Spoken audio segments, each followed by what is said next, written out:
guru to show me the way. Send me a guru every day. Get me back on track when I go astray. Enlighten me with your wisdom today. It might get weird, but that's alright. We're all just gurus helping each other through the night. Right here on Everyday Gurus. Everyday Gurus. Wake up, don't hit the snooze. You might miss Everyday Gurus. Everyday Gurus. Everyday Gurus. Wake up, don't hit the snooze. You might miss Everyday Gurus. Namaste, everybody. Welcome back to Everyday Gurus. Good to be back with you. I've got a very, very special guest today. This, as you know, this show is all about bringing out the light in people and the wisdom that unique people have to offer in the world. And I've got a very special person in my life who's had a great influence on me, an old friend of mine from the Chicago area. And I've got Harmony Pavett on with us today, such a special person in my life. So welcome, Harmony. Good to see you. Good to see you, Patrick. Thanks for being on today. Yeah, it's great to see you shining in Arizona. You look so happy. Oh, thank you. Yeah, it's been a good move for me, and you were a huge part of when I was kind of indecisive, working my way up to it. You were a huge influence and mentor for me working through some of those challenges. So thank you again. You're welcome. So if you would please take a moment to just introduce yourself and some of your values in life. Yeah, for sure. Hi, everyone. My name is Harmony Pavett. Where do I begin? Um, I am the owner of Harmonic Egg Naperville. It's a wellness center in the Chicagoland area. I am very passionate about this work because it really comes together with my whole package of what I offer, as I am a professional musician, but my main focus with music is to be singing mantra. And so I'm a recording artist. I have music out on Spotify, on basically all streaming networks, Harmony Pavett Music. And my mission in life with music, with the wellness center, with everything that I do is to change the frequency and the vibration of the planet. And this past year, I turned 50. And one of those things that aw, Happy and one of birthday. those, thank you. And one of those downloads that I received when I was turning 50 was that I needed to give something back to humanity, to help change the frequency of the planet and to help bring more love and better vibrations to the planet. And Nice. therefore, I've been in the process of recording a lot of music. And this year in particular, I'll be releasing a brand new piece of music every month on the first of the month for the whole entire year. That's awesome. Yeah, but then it's probably going to bleed on into 2027 because I'm going back in the studio in May and gonna record some more. So Yeah, super keep that excited. momentum going.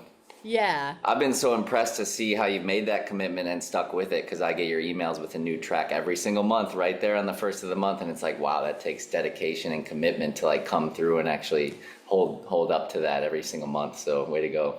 Yeah, I'm also the first three pieces that I started off with. So I took a master class with my teacher from India. I don't know, it was a couple years ago, and I wanted to learn these specific mantras because it works with the universal codes.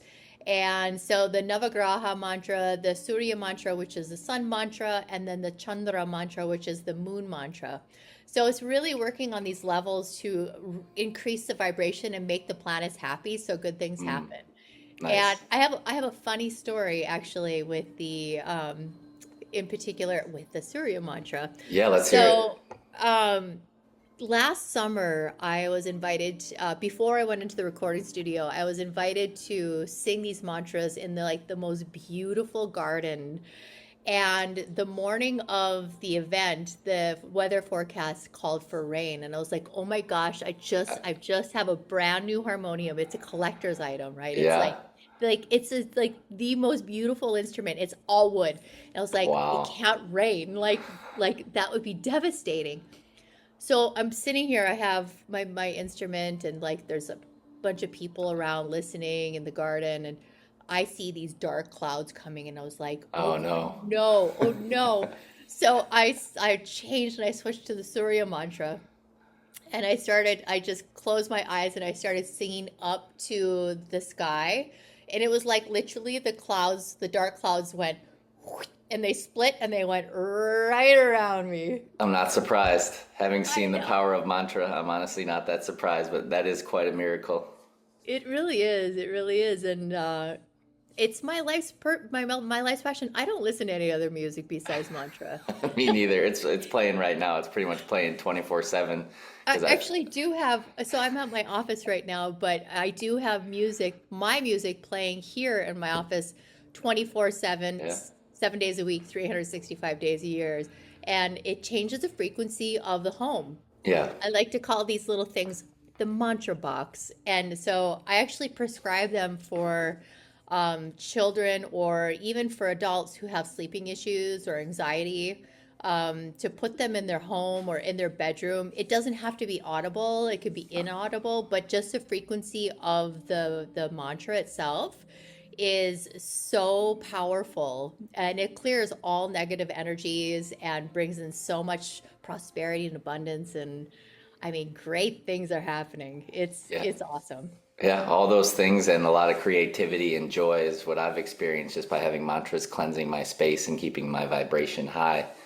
As someone who was historically depressed and has come a long way to like basically ecstatic. So mantra has been a huge part of that. And you taught me about the power of mantra, you even taught me to sing mantra, and hold that, facilitate that kirtan style chanting with grace and with that deep connection to the divine. So tell me about your journey of learning how to do that and how the divine prepared you as that sacred facilitator to do that for others. Oh man. So like it's like I've gone to God's laundromat. I've been on every single cycle of the cleaning process, and some of it hasn't been pretty, but I first came in contact with mantra. Actually, I was still working in Hollywood at that time. And I flew to Bali, where I lived for 9 years. I wasn't living there at that time, but I had gone to Bali to study Ashtanga yoga. And well, I just landed. I called my teachers and I said, "I'm here," and they're like, "Great, we have a kirtan tonight." And I was like, "What is a kirtan?" Oh, wow. And I was like, "Oh my God, well, I guess I've never heard of it. I must go." And so I went, and I literally, it was like I knew every word. Wow.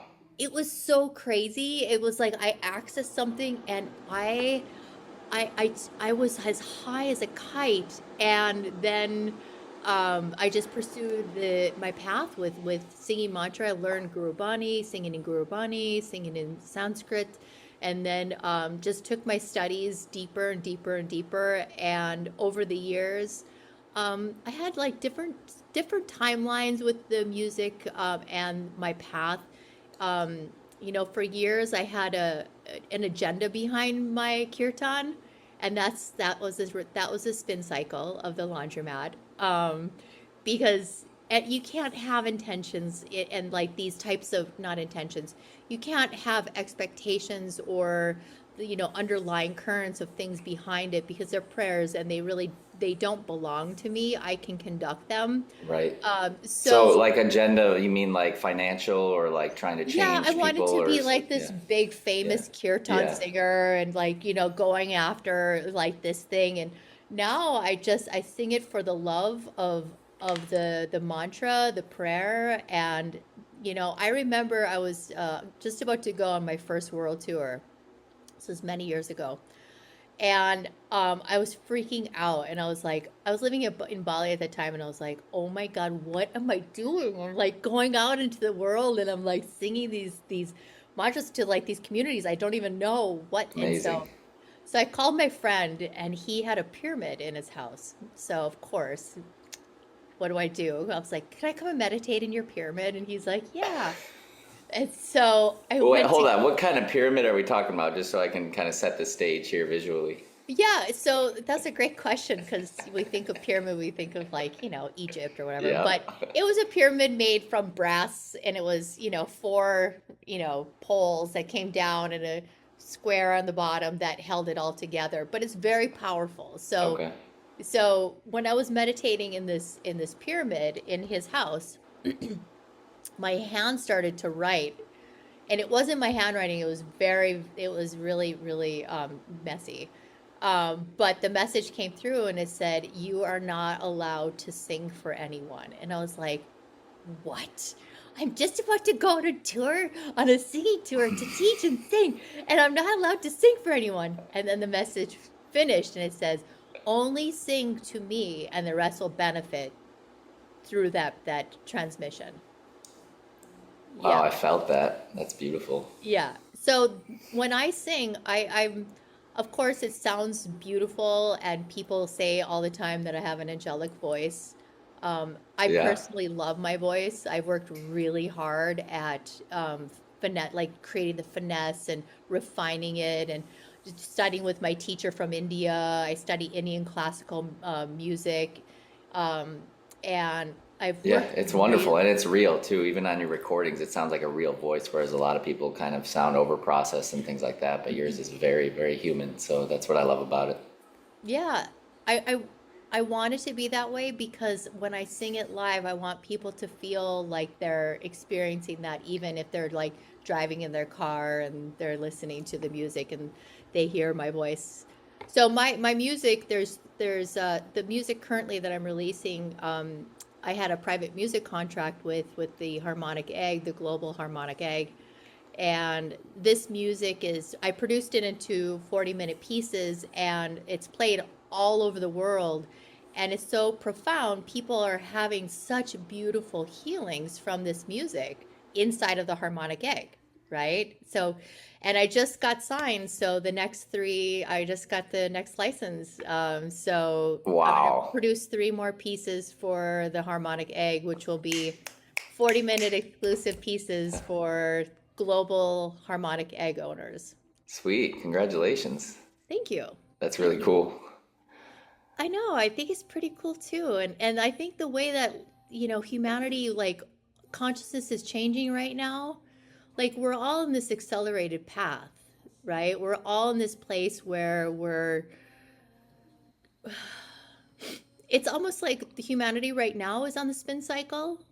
It's we're in this process of really waking up, Yeah, and purification. yeah, I definitely feel that. And I think over time, I think things are going to change as far as what we're wanting to see and process and bring into our neuro real estate, right? So it's the movies we watch or the music we listen to, or anything that comes into any of the orifices, right? So I honestly think that mantra has a big presence coming for the future.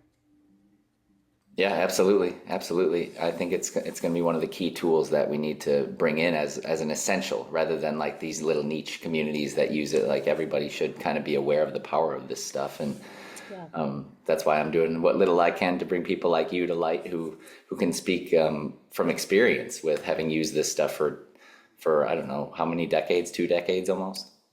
Yeah, I would say close to 2 decades.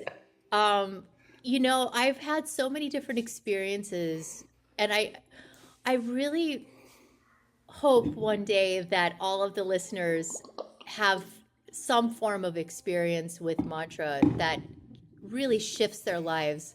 I remember one time, it was before I went on my second world tour. I was invited to sit with a Rinpoche. And so during this talk with this Rinpoche, a Rinpoche is somebody that's a high level in the Buddhist tradition.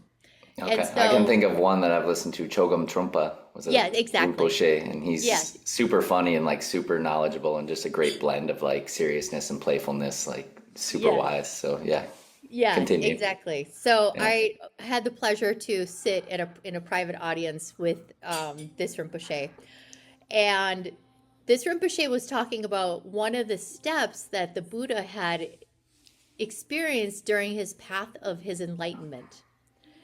And one of those experiences that he had was he started seeing everything in rainbows. And I was like, oh, I want to do that. I want to experience that. No drugs, no hallucinogens, nothing. Just rainbows. Just rainbows. And so I was singing in Sweden. And the energy in Sweden is amazing.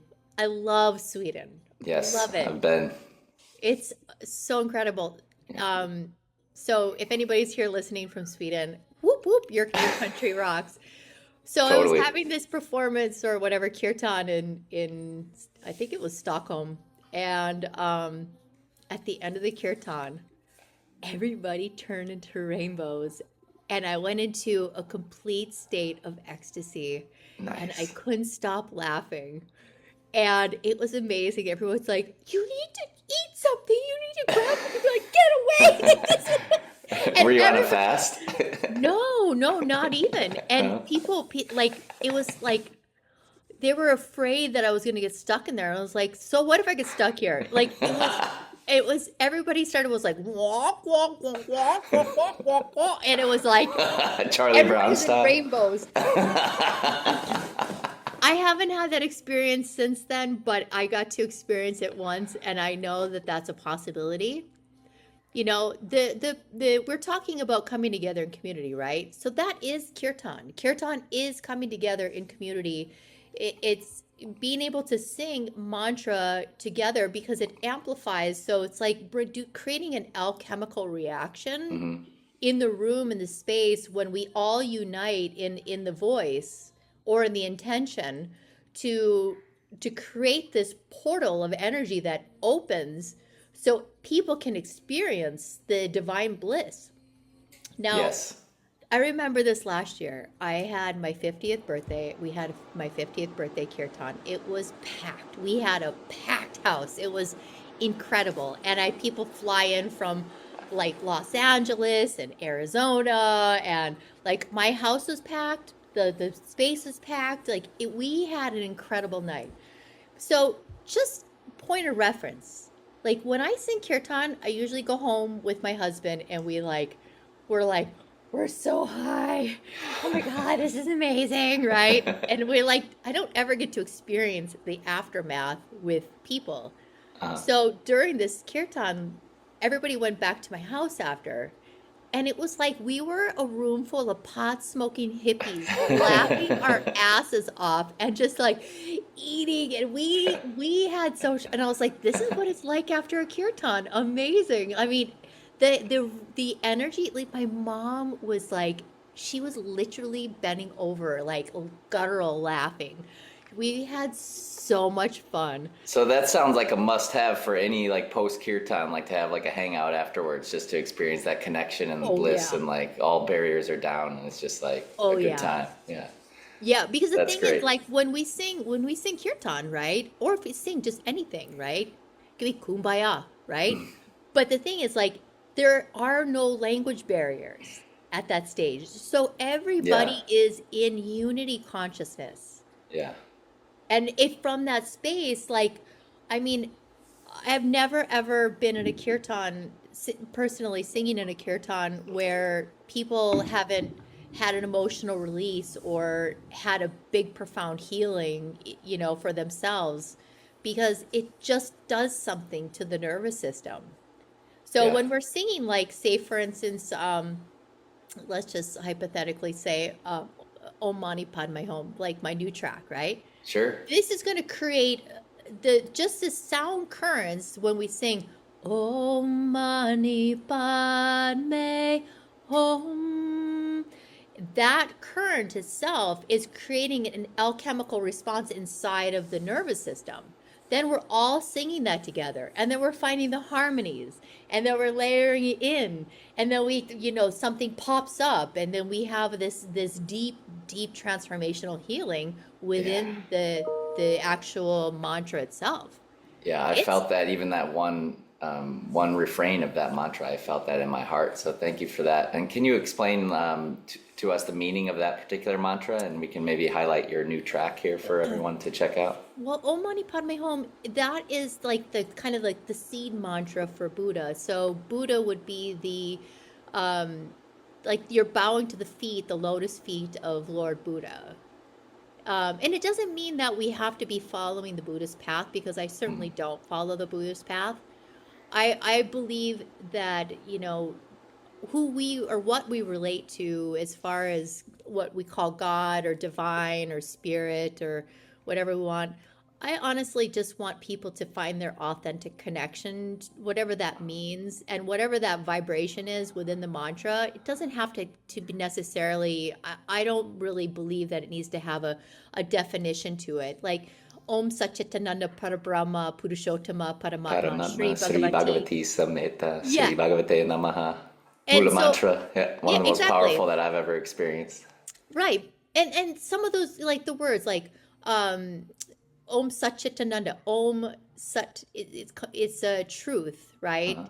Chit is it's a, Consciousness. yes, and it's so the Ananda is bliss. Yeah. Conscious. So we're working into this areas, when we can really truly find the truth of who we are, right? It doesn't matter. Like, for people, they're like, is this a religious thing? I'm like, it can be if you want it to be for you. Yeah, Like it's totally fine if that's what you connect to. I want to help exactly. you deepen that connection. Yeah, I it's don't want inward. to take you on my path because Yeah, no God, like, agenda. Yeah, exactly. yeah, like find that thing that's really truly authentic to you and connect to that and then deepen in that, because that's the ultimate goal. Like when we could connect to that spirit, that God within us, right?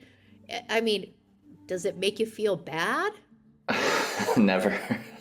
if, if anything, it's so much bliss. Like sometimes I'm like, I don't know what to do with this. Like I'm not used to this. Yeah. Yeah, and then But that's where the but the grounding thing comes is, in. the bliss, right? The Om Satchitananda, right? So when that bliss then bubbles over, this is where we become like the healers, right? This is where we can really truly give unconditionally, because Yeah, there's an overflow of that divine grace coming through yeah, you. beautiful. Thanks for So the reminder. yeah. So, I mean, these mantras, they're just honestly, they're such good medicine. And Yeah.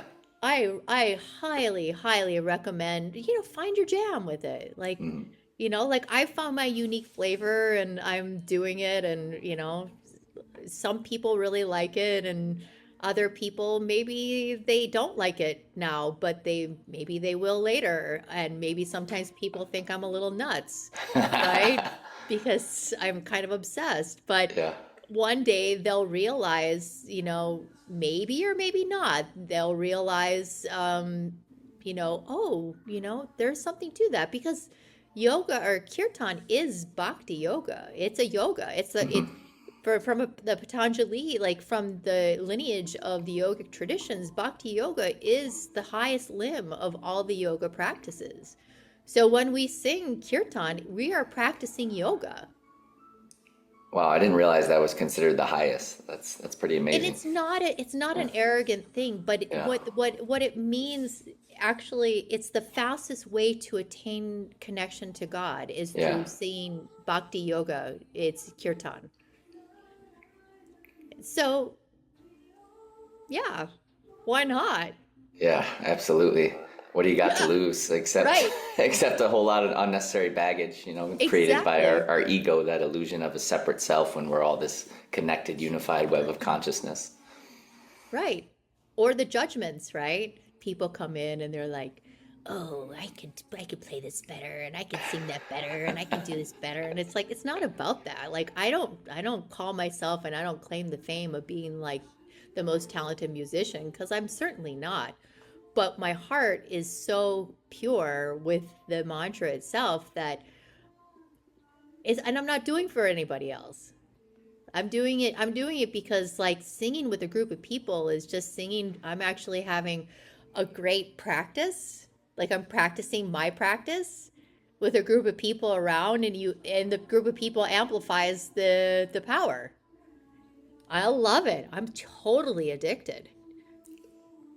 I I can don't need see why, having I don't need experienced it another myself. addiction. And I could, I don't think anybody does. I can really appreciate what you said about just finding the essence of the mantra and what it means inwardly rather than trying to decode it and have an exact translation. So that's really important, I feel like. So I want to backtrack just a little bit because you went on this epic journey where you went to Bali for almost 10 years. And what was it that inspired that? Because I remember you telling me before you had some challenges when you were living in LA. It seemed like you had this dream life. You were very successful, very wealthy. Tell us where things turned and you took this spiritual journey. Well, it all turned when I had a near-death experience. And I called it a near-death experience because it's easier for the mind to really understand that it was a very, very dangerous and very serious situation I was in. But when I dissected, honestly, I think it was an intervention, a divine intervention. And at that time, I didn't really understand what it was, but I was given the book Eat, Pray, Love, very cliche, in the hospital. And in the hospital, I read it and I was like, I need to meet this medicine man. So when I got out of the hospital, as soon as my immune system was strong enough and I had detox from all the narcotics, which was very intense, um, I decided in that moment that I was leaving Western medicine completely and moving toward the Eastern road. And then, so I did that. I hired somebody, and she really did do such an amazing job with my immune system. And after that, I bought a ticket to Bali, and I went to go meet this medicine man. And it was not profound. Trust me, it was not profound. But what was profound was that that was a catalyst that brought me to my next home, where Uh, I was able to, because I did so well financially in my industry, in Hollywood. I was able to semi-retire for 9 years. So what industry were you in? I was a hairstylist, but I was working with elites, and Like so celebrities? yeah, yeah. I was considered one of the top hairstylists at that time in the United States. Wow. Yeah, and so now people have forgotten about me, and that's long gone, and I really don't care. But I still do hair, though. I still love doing hair, Yeah, I but I remember do you it gave in me a couple like sacred haircuts, and it was like the most amazing experience I ever had. I felt like I was like my hair was being cut by an angel, like mantras playing and like bathing my head and like just like being ever so delicate with my hair. And I had some pretty like cringe like long hair at the time, and you like You shaped it did. like so it was like really nicely like balanced between like long, really long hair and like except with like a nice balance of like actual style to it. So that was great. Yeah, that was cool. That was really cool. Yeah. So anyway, so I ended up selling and liquidating my life. At the time when I finally chose to move to Bali, I was working on a TV show with Courtney Cox, Wow. and it was really an interesting experience. I'm writing a book. Okay, so anyways, I will do the whole tell-all there. Nice. So yeah, so then I liquidated my life and I moved to Bali and I started this deep, deep process. And I was in a lot of suffering, okay? So I was from Hollywood. Like, I lived a very nice life in Hollywood. It was full, it was fun. I was on the top of my field. I did financially very well. I was living the life, right? But I was also, doing drugs and drinking and going out and like, Hmm. thinking that I was someone that I wasn't. Yeah. So I was in an internal space of suffering and I was lost. And I remember it was after, I don't know, it was after maybe a year or so of living in Bali. And my ex, we had produced an album together. And we went to America to kind of do a little launch on that. And then we went back to Bali, and I was so jet lagged. And I was like, all I just need is some food. And this person who I was with, he said, well, this woman's talking about the Mayan calendar at this place, one of the cafes down in Bali. And I was like, okay, right now I'm really not interested in the Mayan calendar. I just need food. So I went and I was sitting there and I was like, I know there's a reason why I'm here. I just don't know why I'm here because I'm so jet lagged and tired. And I don't know. And all of a sudden, this woman walked through the door and she was like literally like an angel. And I was like, I need to meet her. I need it. So I stayed through the whole talk to be able to meet this woman. And I was like, tell me your secret. Tell me your secret. And so she talked and she's like, I just got back from India and I was Ah, studying with my teacher, Sri and Sri Bhagwan at the Oneness mm, University. And ironically, I had a ticket booked to Hyderabad before I met her, but I had no idea what I was going to be doing. weird. Uh-huh. And so I ended up from that moment I left that lunch or whatever it was. I went to book my time in India that day and like literally the next week I was on a plane to India and my life completely changed. So did you study directly with Sri Bhagwan at Oneness Yes. University? Yes. Yeah, so they call it the Oneness Movement now, and Bhagwan's son Krishnaji has taken over, and they've been a great influence on me. Yeah. The You Oneness you've changed Movement. a So lot since you went. yeah, yeah, Yeah. that was definitely a turning point. Yeah. Coinciding with the move to Arizona, those two things have been a huge influence on me. So really grateful for that work that you're talking about. The oneness work is super powerful, and again, it's not even a religion. It's just telling you to go inward and find what's true for you. So it's been a powerful teaching for me. Yeah. Well, that's freedom, right? That's the liberation. That's the core of my work that I do here at Harmonic Egg Naperville. My core that I help people with is through the teachings of Sri Ram and Sri Bhagwan because the teachings are profound and they're transformational. They're unique because they really help people find the truth of who they are, and it's not about trying to steer someone on a path and say you must follow me as a guru. And it's just like uh, we're all over that. We don't need a guru, right? We are the guru. We Yep. are, that individual self. And I remember it was like the last course. I was highly obsessed with oneness for many years. I would go for months at a time and go live with the monks, and that was an experience all on its own. But like, I remember the last course that I was at. Sri Kumarji was all I kept hearing through the whole month was, "Make life your teacher, make life your teacher, make life your teacher." And I was like, "Oh my God, I think I'm done. I think I'm done here." And so I literally, yeah. And so Just I, like enough. Like I've heard no, this enough no, times. no. I just heard the teaching. I Oh, was that like, was it. Like that was the awakening.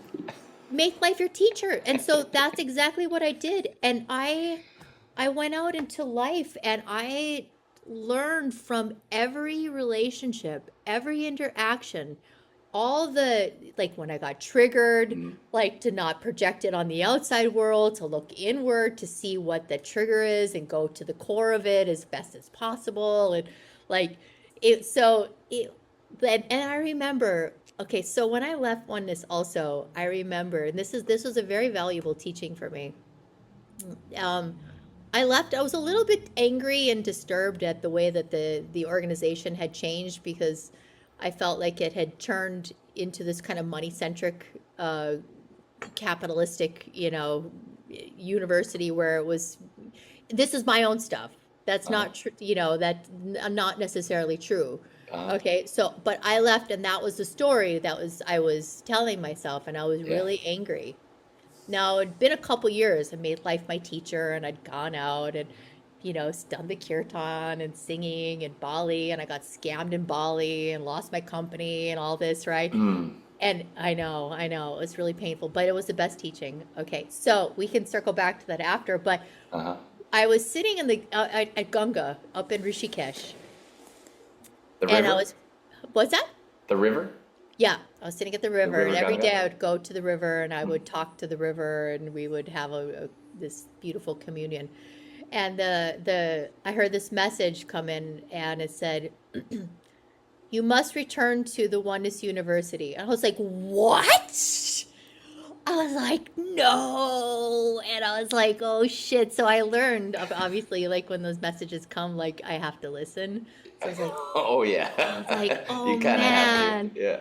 So I enrolled in another course now years later, and I was like, "Okay, Harmony, you're gonna like drop the ego, drop everything, just go and just you got to understand this teaching. Like, what is this? Like, why do you need to go back? Like, after all these years, like, what is it that you need to take away? What is it that you need to learn?" Finally, I was shown.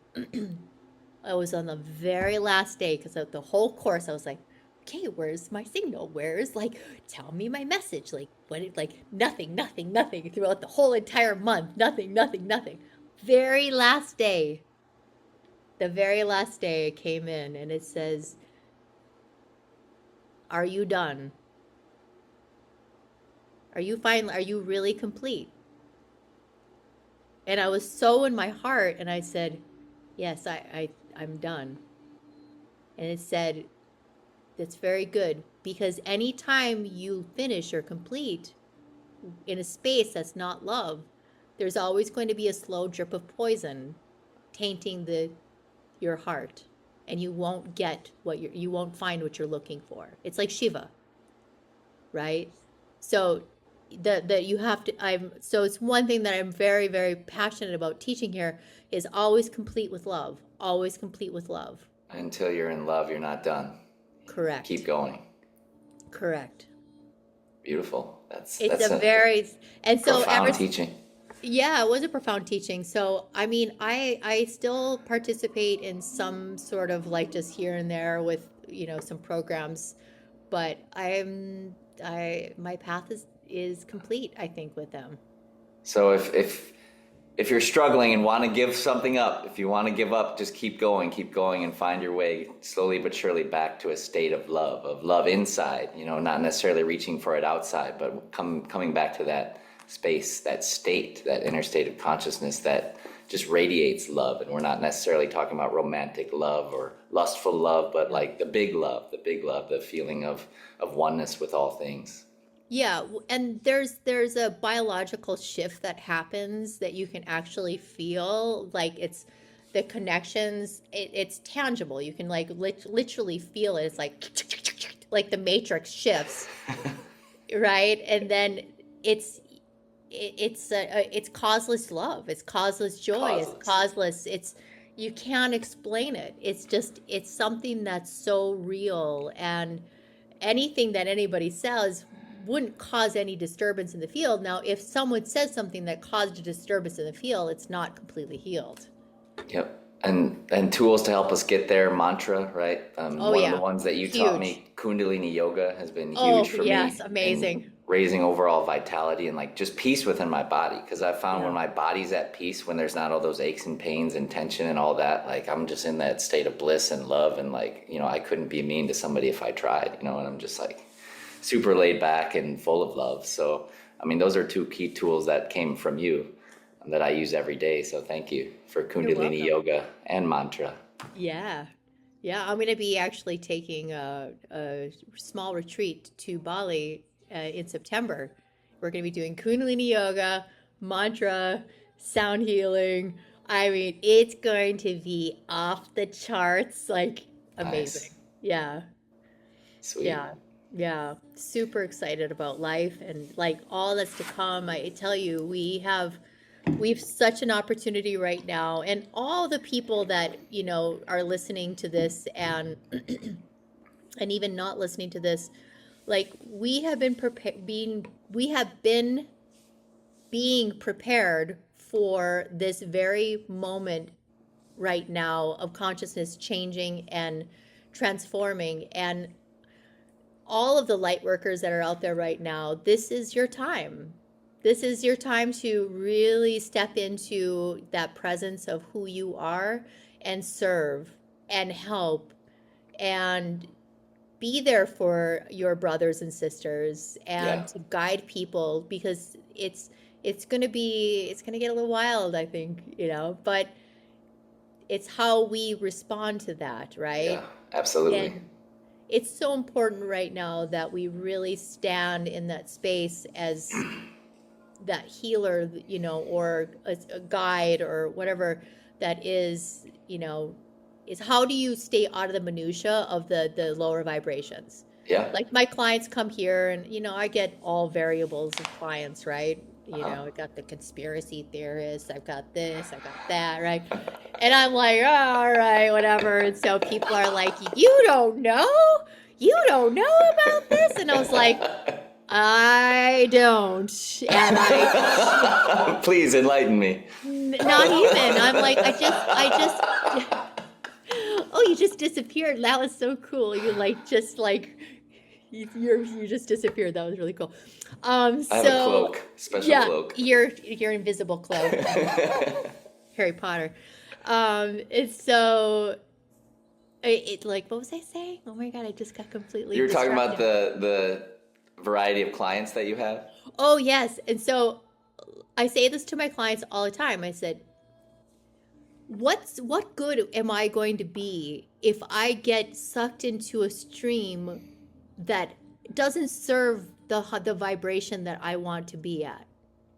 And my job and my responsibility to humanity is to keep my vibration as high as possible and stay out of all of the stories and the separation and the minutia and Yeah. all this stuff, because people, like, hugs are going to be a commodity in our near future, right? They're going to, like, to have the physical presence of a human heart to heart is going to become rarer and rarer.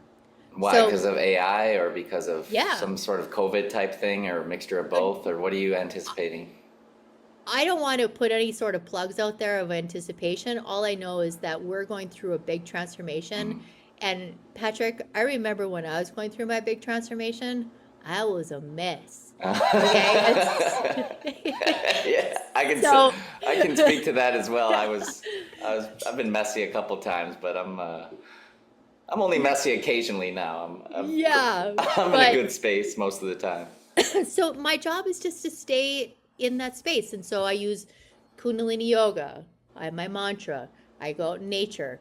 I tend to not socialize on a high level. Like Yeah. I stay inward. Like my grounding is going out to nature. I garden. I love growing my food. And I love, just, I love, I love being alone a lot. I love being Yeah. alone a lot. Because like Yeah, me too. I sing in large groups. But the thing is, like, I'm not really in the group. Like I don't have to have like the talk and all that. Like, so I'm just holding that space. Yeah. And that is, so when the nucleus of the mantra, so I'm the nucleus, when the nucleus of the mantra, is healthy and it's vibrant and it's growing, right? Everything else around it benefits, right? So I just stay out of it. Like I don't need to know all the stuff. Like what am I going to do honestly? Like from a political point, like how am I going to change politics? By Right. knowing more and arguing with my neighbors and like having separation and having division. Like what good is that? Am I going to really truly change anything? No. Yeah. What about like blessing it? Because that's what I've been trained to do, and that's what I do when that stuff comes into Yeah, my consciousness. Just like a quick prayer and blessing, and like move on back into what I'm absolutely. vibing on. Yeah. Absolutely, because I mean, we know the difference between prayer and collective prayer, right? Yeah. Do we all know about that? Well, I'd like to hear your take on A that. prayer is a single prayer. A collective prayer is when two or more people are praying for the same intention. Okay, so I want to give you an example. Okay, Please. this is a great story. Okay, Yeah. Bring it. so during my many visits to the Oneness University, for people who have gone through spiritual transformation, you understand that when you're kind of in the soup of the process, when you're in the yuck, you're kind of craving like chips and cookies and chocolate and all the good stuff, right? Yeah. The I've stuff that noticed that. the num num stuff, right? Yeah, for sure. So in India, at the Oneness University where Patrick and I study, we're in rural India. There's nothing around the Oneness University. Most people around the Oneness University are illiterate. There's no commerce, there's no business, it's very poor, it's desolate. So there's nothing around it. So it was during one of these very, very big courses. I think there were like 1,600 people at this course. And I was really going through the thick of it. And they were teaching us this process called the art of prayer. Mm. And so we were writing our prayers, right? So we have we have the date, we have our prayer, we have our time that we said, and we have our little thank you, and then the date that it's answered. Okay, so like a prayer journal or something? Yeah, it's a Okay. prayer journal. That's Sweet. what they taught us. Okay, Yeah, so I have one of those too. So oh yeah, it's awesome. Yeah. So I remember one day I get to the university and I'm like, I just want popcorn. sometimes you gotta have it. Oh my God, I was like, I just want popcorn. So I wrote in my prayer journal, I'm like, thank you so much for this delicious, wonderful popcorn. And I put the date and the time and all this, right? And we like we're going through the day and we break for lunch and we come back to and we go up to the temple and we're having our afternoon session. And by the time we get out, Patrick, I am not joking, I got my popcorn, but not just popcorn. A whole freaking stand manifested out of nowhere. Wow. And we walked out and now we have a popcorn stand, like literal physical building. That's epic. Right. And so I'm like, my ego's like, Look what I did. thank you all. You can thank me. I manifested this, right? Extra and I'm butter like, right here. it's right. I got you want some salt? I got some seasoning. I got it, right? Caramel corn too. That's right. And so I'm sitting there and I'm like gloating inside, right? My ego is still like really super high, and I'm like eating my popcorn, Nice. and all of a sudden, like, I hear out of the corner of my ear, right? Someone else like, "Oh my God, I was praying for popcorn. I made this happen." And I was like, and then I heard another person, "I was praying for popcorn, and look what happened." And that's when I realized, I was like, holy fuck, that was a collective Yeah. prayer. Wow. So that's the power of a collective prayer. That's cool. And you all didn't even know. You just had like this same craving, like kind of floated through the air, so to speak, and you all felt it. Wow. We that's- just wanted buttery popcorn. So we got our buttery popcorn all right. But that's when you're talking about, like, praying for the state of the world or praying for politics or things like that. Keep the prayers coming, absolutely. Because the thing is, like, we never know who else is praying, for what is going on this planet, or for our loved ones, or this is how, like, distant Reiki healers, or like I do distant remote sessions with the harmonic egg. I treat people in India. I treat people in France. And people like have profound experiences. It's amazing. So we can really, because I keep saying this, and this may sound really bad. Okay, so just pause and let me finish without judging the shit out of me, please. Okay, so Got it. as of right now, I feel like the human species is one of the dumbest species on the planet. Now, on the flip side, I actually think that human beings are the most intelligent species in the whole entire galaxy and beyond. Because the thing is, when we have been so dumbed down that we have forgotten about all of our gifts. We all have these amazing gifts, right? We have our clairaudience, our clairvoyance, our clairsentience. We have our empath. We have telepathic communication. We have interdimensional traveling. We have all of these gifts. Like, we really have all of these gifts. Telekinesis. Yeah. We have all of these gifts. For sure. Yeah. When all the muck is out of the way. Exactly. So when we can start really coming and cleaning out, right? It's like God's laundromat. When we can really start coming and cleaning these out, we're going to start accessing like these gifts. And many of the people that are listening here are more than likely you have access gifts, Yeah. right? But how do you trust the gifts? How do you refine the gifts? How do you make them stronger? Because we have like I tell you, this is when when our world is going to really change, is when most people 50 all we need is 51% of people on this planet to have just one gift awakened, and to refine it, and to really amplify it. And kirtan mantra is one way to clean out those areas and awaken the intuition example. Yeah. And so we can really look at, oh wow, I'm thinking about, Patrick, and all of a sudden the phone rings and Patrick calls, or or you call Patrick and Patrick is saying, oh wow, I was just thinking about you. And like, it's just to really start recognizing it. But Yeah. we've been so dumbed down, Do you think we're through. playing dumb as a species? Because I've noticed that within myself. Like sometimes it's just fear, and like we're addicted to these comforts. Our fast food, Well, our little yeah. hangouts. Our a lot of people like to engage in the 420 scene these days. I don't partake there. I had enough of that in my high school days, and it never served me. But is Yeah. it just like an addiction to comforts where it's like, oh yeah, I know I'm divine. I know I can, awaken these gifts in me, but I'd rather just get high and watch Netflix and just like eat fast food all day because that's what brings me comfort. Are we playing dumb? I mean, yes, sure. We've formed addictions, right? Yeah. Because that's what we've been programmed to do, right? Right? We watch the news. It's a news program, right? What type of program are you watching? What type of program are you allowing to go into your neuro real estate? Yeah, we have these addictions, but the most, I think, the kind of like the seed of all of that is we don't love ourselves. We don't know who we are. We don't believe that we are worthy of all of the everything, right? So when we like, Yeah. So much shame. and it's not our fault, right? It's what we've been programmed, Yeah. right? We have TV programs, okay? All of it's a program.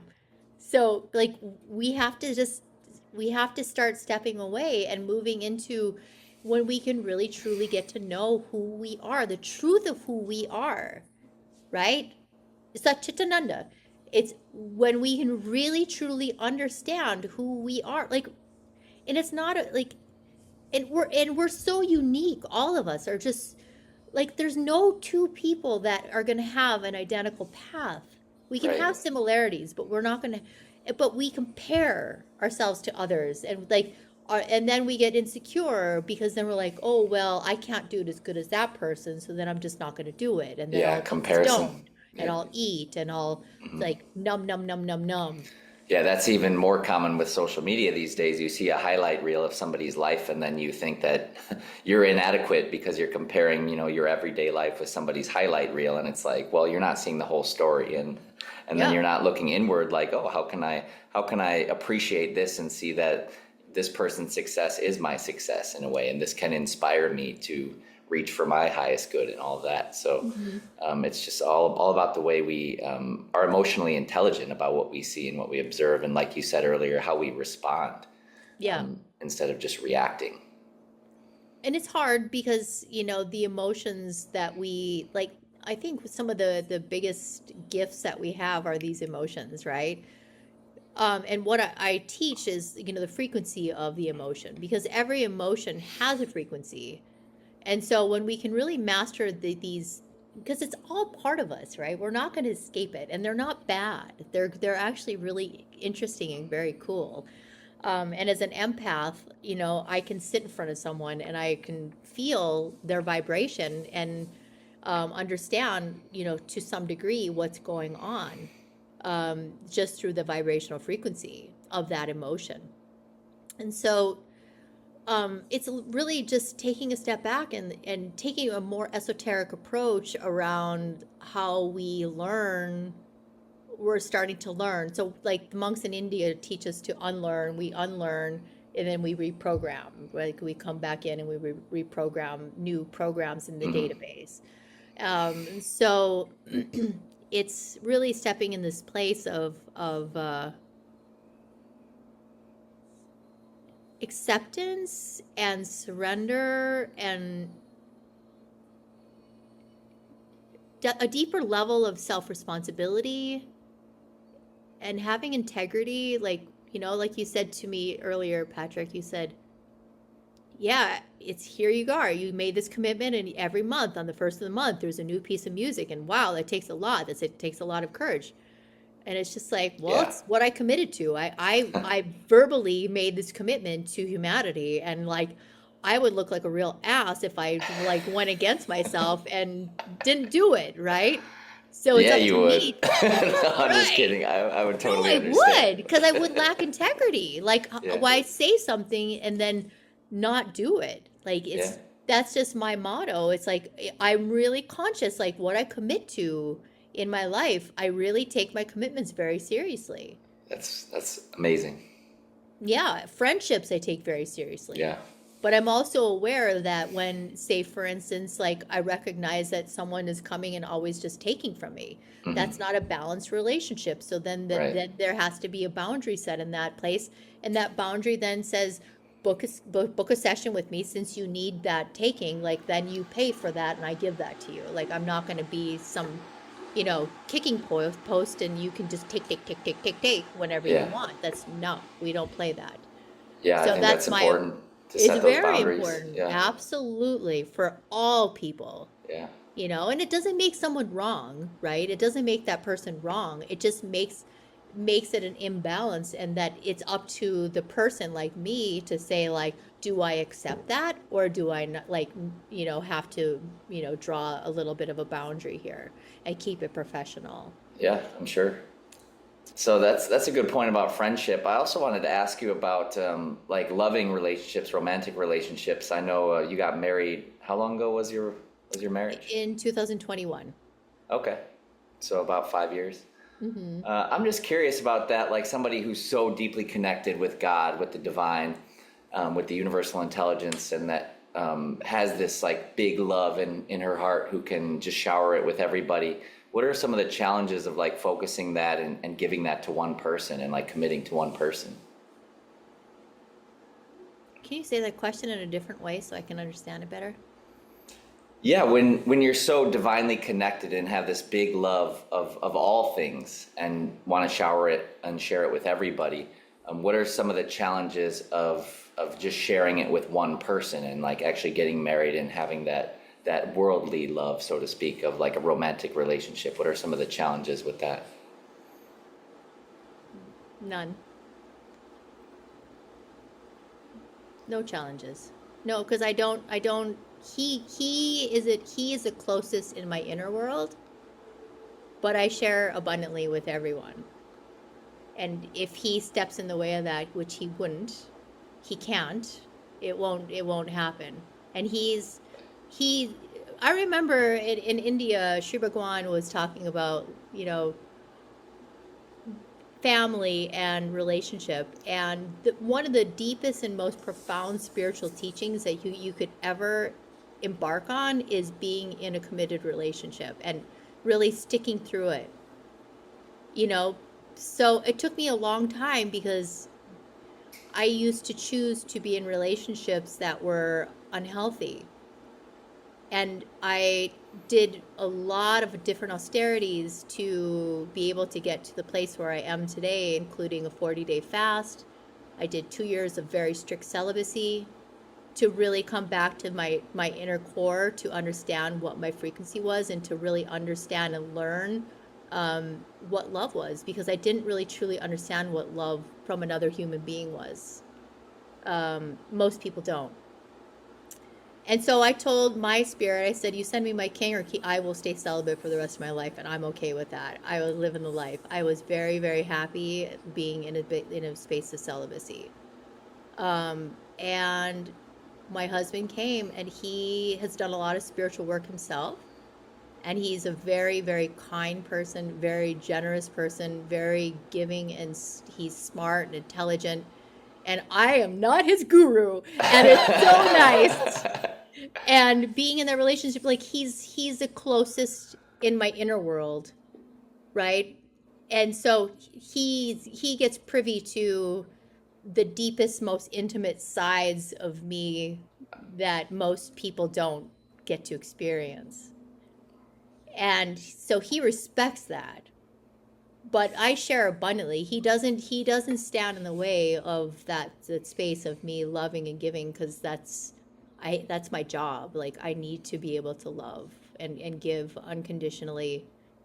Um, but I'm also very clear with my boundary system around me. Yeah. Like I'm very, very clear with that.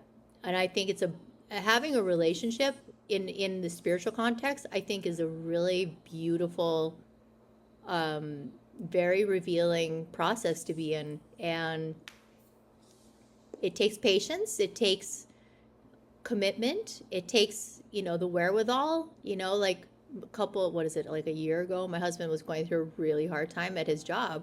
He was so stressed out. And he was really not his best version of himself. And he was not acting in a way that I felt was acceptable.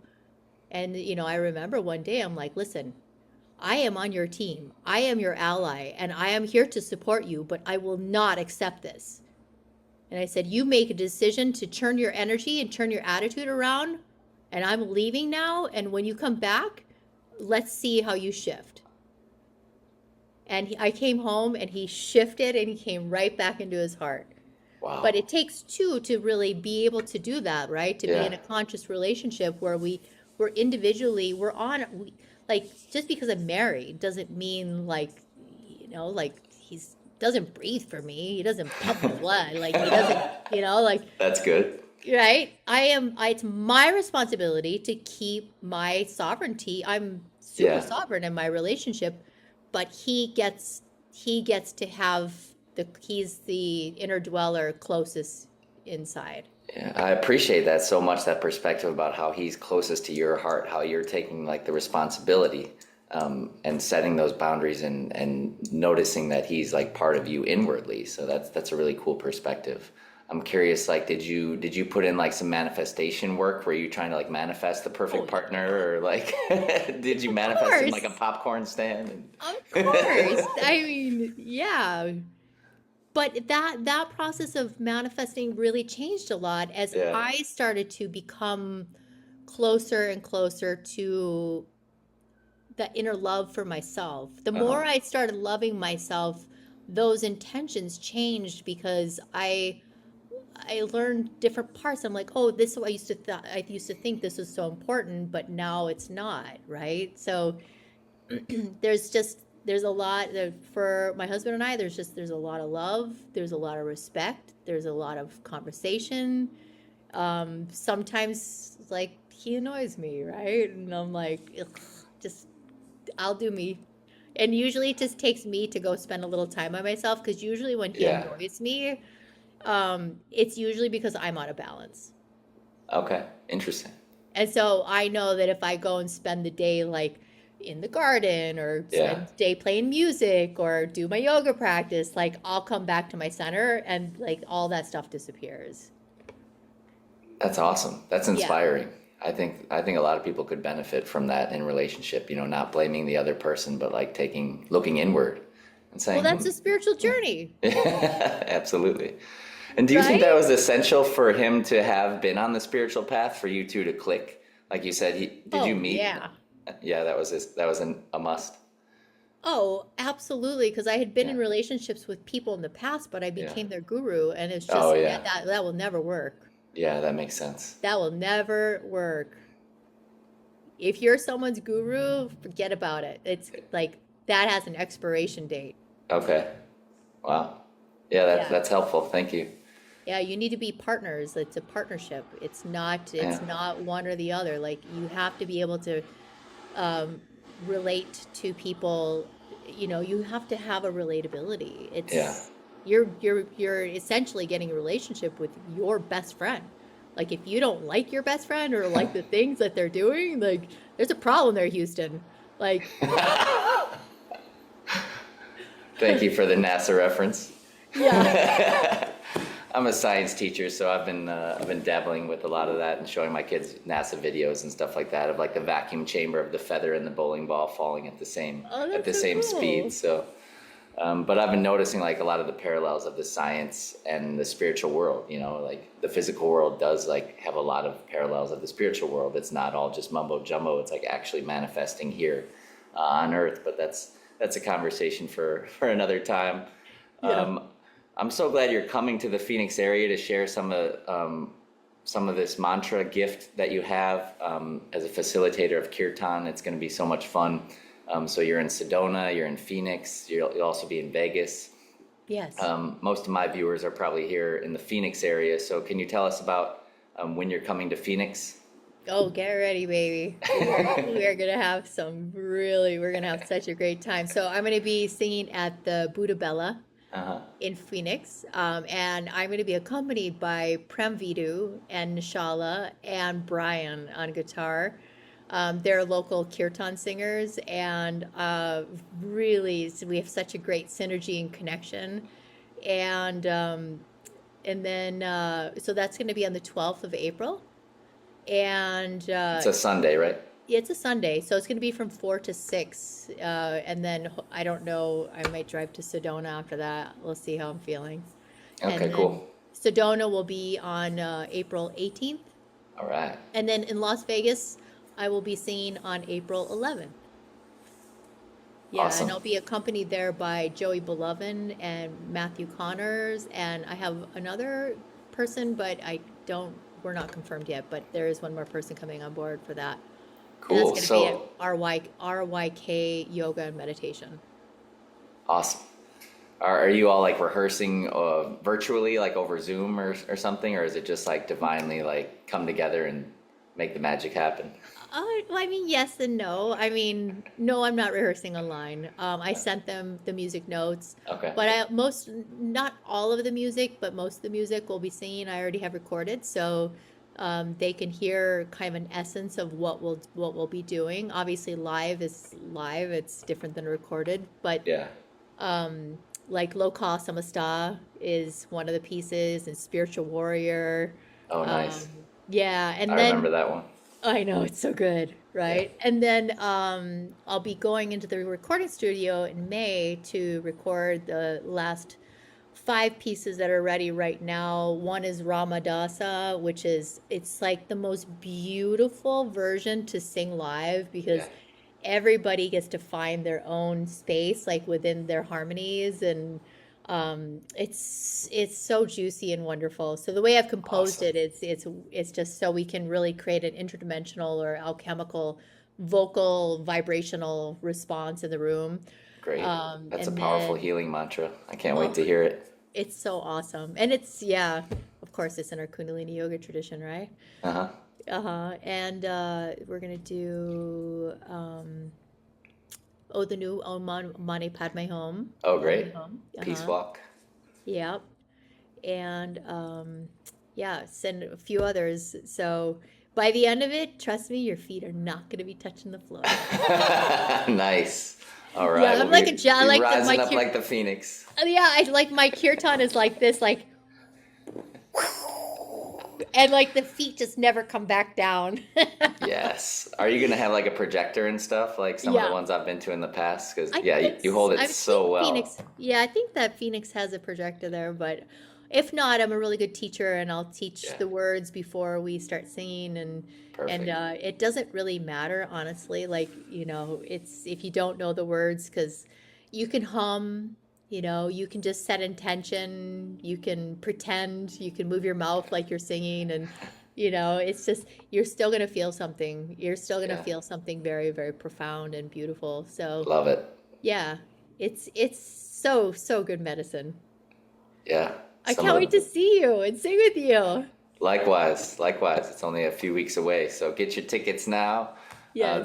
They're not expensive at all. It's basically, and it's gonna like be a transformative process. So I mean, these radiate for months. From my experience, they've been super powerful. The collective energy is just phenomenal, and it's really a huge transformative process that can heal a lot of areas of life. I mean, I've seen it make improvements in my career, in my relationships, in my finances. I mean, miracles will happen. So this is pretty much a must attend if you live in the Phoenix area. Yeah, I would agree. And the space, that Buddha Bella space, is so awesome. And it's a great yoga studio too. So if anybody that's looking for a great yoga studio, they've got great practitioners there, and they also have a healing center with hyperbaric, and which I also have here. And it's just there's so much goodness that's gonna unfold and manifest in this journey, and so excited. Yeah, me too. This is gonna be great. So one last thing, I didn't ask about the egg, but just real quickly, are there any other harmonic eggs like in the Phoenix area that you know of for anyone Yeah, who's curious about that technology? yeah. There's actually a harmonic egg in Mesa. Okay. Yeah, and then anybody that's listening who's interested in the harmonic egg, you can just go to harmonicegg.com. That's like the mothership, and there's a location finder, and you can put your zip code, and it'll locate the nearest harmonic egg center to your physical location. So that's Nice. very helpful. And then I also do remote sessions. So if you wanted to do remote sessions and have the coaching work with me alongside of that, we can definitely do that too. Highly recommended. When I lived in the Chicago area, I went to the Harmonic Egg and experienced a profound transformation just sitting in that thing. Like the energy in there is indescribable. And Yeah, then and it's you're, gotten even stronger. I'm sure it has. I'm sure it has. Yeah. With experience, it gets even stronger. But then, of course, your presence and your wisdom and your ability to hold space for just about anything. And I remember you holding space for me at some of my worst moments, and just like profoundly guided me and healed what I was going through. And here I am now, like happier, healthier, more joyful, more purposeful than ever. So thank you so much And for. and you look more handsome. Oh, thank you. Yeah, Yeah. like this spiritual awakening stuff is good. Yeah. You wear it well. It's Oh, really thank you. cool. Yeah. Thank you. It's been transformative in every way. Yeah, I can see that. I could hear that in your voice. It's really, really awesome to see you shining so bright. You're Thank like really in your element. you. Yeah, I feel it. So thank you. That means a lot. Yeah, for sure. Thank you for your time, Harmony. I can't wait to see you in a few weeks. And thanks for being on Everyday Gurus. I love that you brought up the phrase, make life your teacher, because that's kind of what this podcast was all about. Everybody's your teacher. We're our own gurus within, and just bringing on everyday gurus to shine like yourself. So you're amazing. Thank you for sharing your presence and your gift with us today. Oh, and thank you so much for having me on. I mean, just to be here and be part of your podcast is, first of all, that's awesome. But to really connect with you is even more special. So thank you so much. Yeah, it was very special to me as well. This is so much fun. Are we really being recorded? Yeah, yeah, It's like just hanging out with my bestie. I know. That's what makes it good. That's Like so buttery cool. popcorn.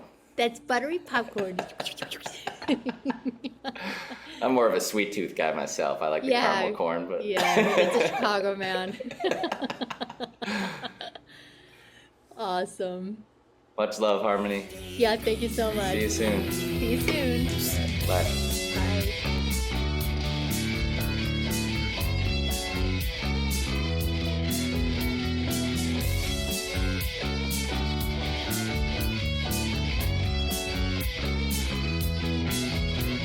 When the path gets narrow and life seems tough, remind me I'm already enough.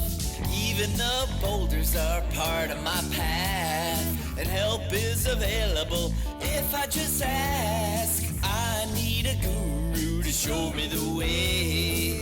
Send me a guru every day. It might get weird, but that's alright.